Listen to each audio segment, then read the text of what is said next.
What's up, YouTube? So, yeah, I'm driving the NBS chassis Sierra. This is what code from this truck. It's a 2011 GMC Sierra, 4-speed, 4.8. I know this is a odd little, how can I say it? An odd little review. I had this truck since I had 108,000 miles. These trucks are good. I'm not gonna lie, these trucks act like BMWs when it comes to electronics, the transmissions especially. They like to go out if you have a 4-speed, but if you have a 6-speed auto, those are pretty good, especially the 6-speeds 4x4s. Usually the engines go out before the transmission, but the 4.8s, don't get me wrong, I love this engine. I feel like I would put it on an actual race car and turn it up to 700, have it like a Pro-Am car, like for drifting. But that's a different topic. Getting to the point with the GMCs, they're really spacious. And as you can tell, the plastics are not that good. That's why I call it like the, how can I say, the American equivalent of the BMW. Other than that, they're pretty good. Suspension's always good.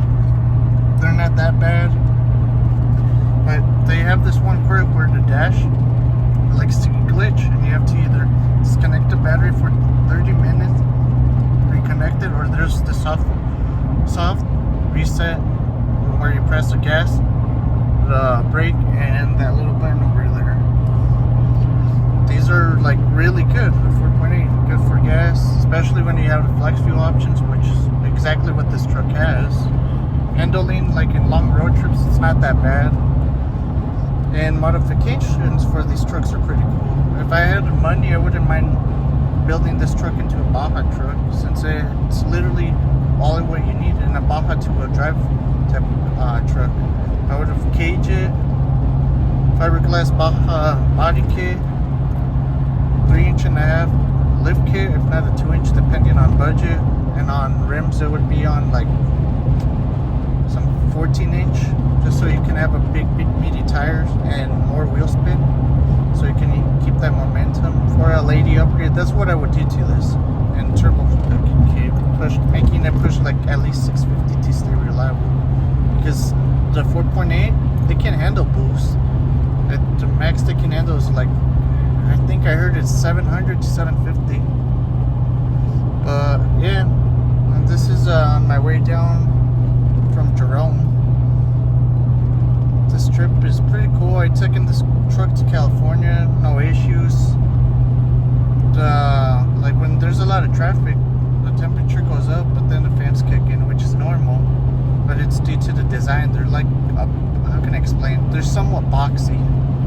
And between the Silverado and the Sierra, I always wanted one of these because of budget friendly. Since I was like 18, 19 for a 4x4. I have the base model, near the base model, which is 2-wheel drive. If it would have been a 4x4, I would have kept it. But it's time to move on. I really want to get into drifting and bring you guys more new stuff to the, to my page. Or, to be honest, how can I say, the Raptor's a good option too, and technically it has a V6. Oh, you're talking about towing capacity. The 4.8, it's good for towing, but not heavy loads or pushing its loads due to the transmission being one of the weak ones.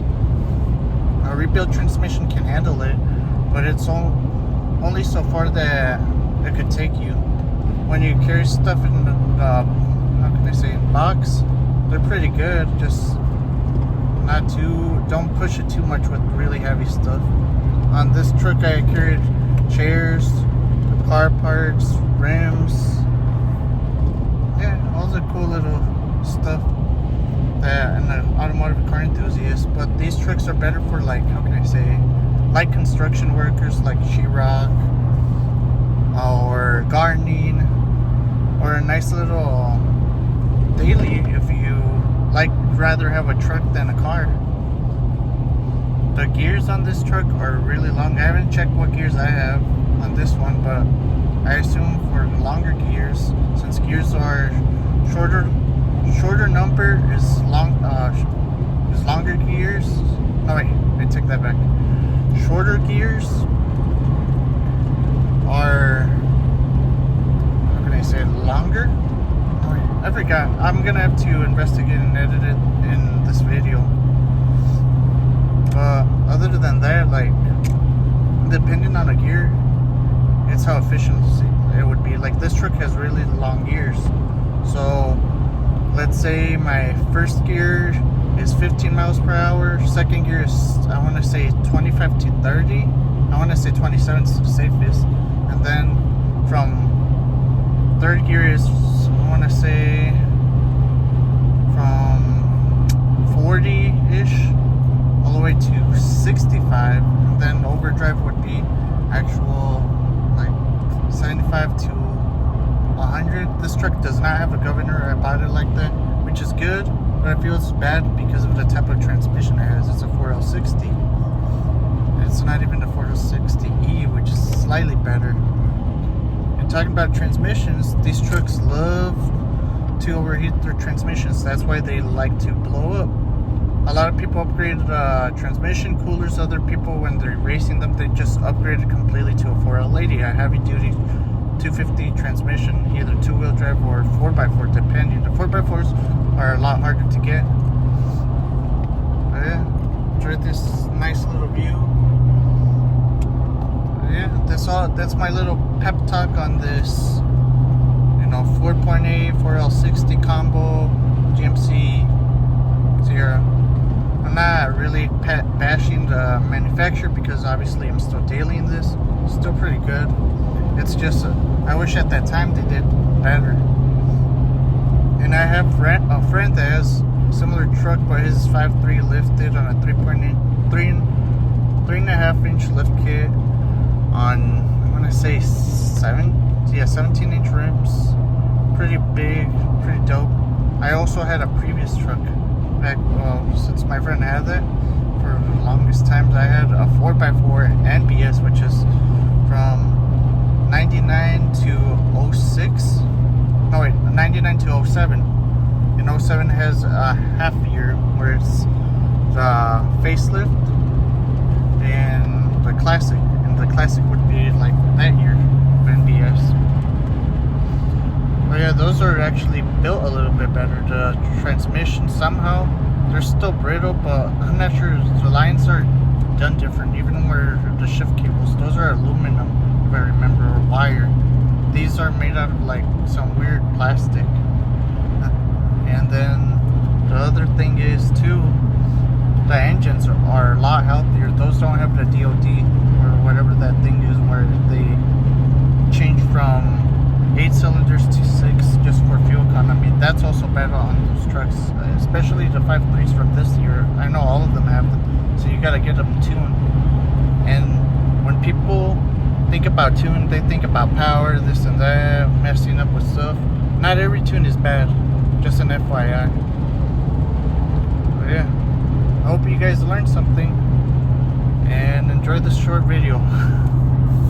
Peace out on the next car review, if I ever get a chance to do another one. Not bad, I'm back. What I forgot to add on to is these trucks, factory, they're good, but most of them have alignment issues. Like, this truck is straight, clean title and everything, and somehow it's giving me alignment issues, so I gotta get it aligned soon. And they like to wear the tires from the inside. The reason I know it's because my mechanic, Juan from Precision Ratchet, he has also talked about it and told me about it, giving me more knowledge since he's had several of these, worked on these. And then my cousin in Iowa, he has a 2020 Silverado crew cab 4x4, and my uncle told me that that truck has had the same issues. They like to pop tires, is what I'm trying to say, or go through tires, so you got to keep an eye out on alignment. That's why you've seen sometimes memes of where there's a truck like this year cambered out, or when they mess around with the suspension. But yeah, now I can say like, subscribe, and hit the bell notification for more videos like this, or some videos of my adventures. here in Arizona. I want to just show you what Arizona got to offer, since a lot of people feel like they downplay Arizona, when Arizona is not that bad at all. You just gotta stick to yourself and stay out of trouble and enjoy everything that it has, which is, it should be like that wherever you go. But yeah, like everything else, have fun, enjoy your weekend, take care, and peace.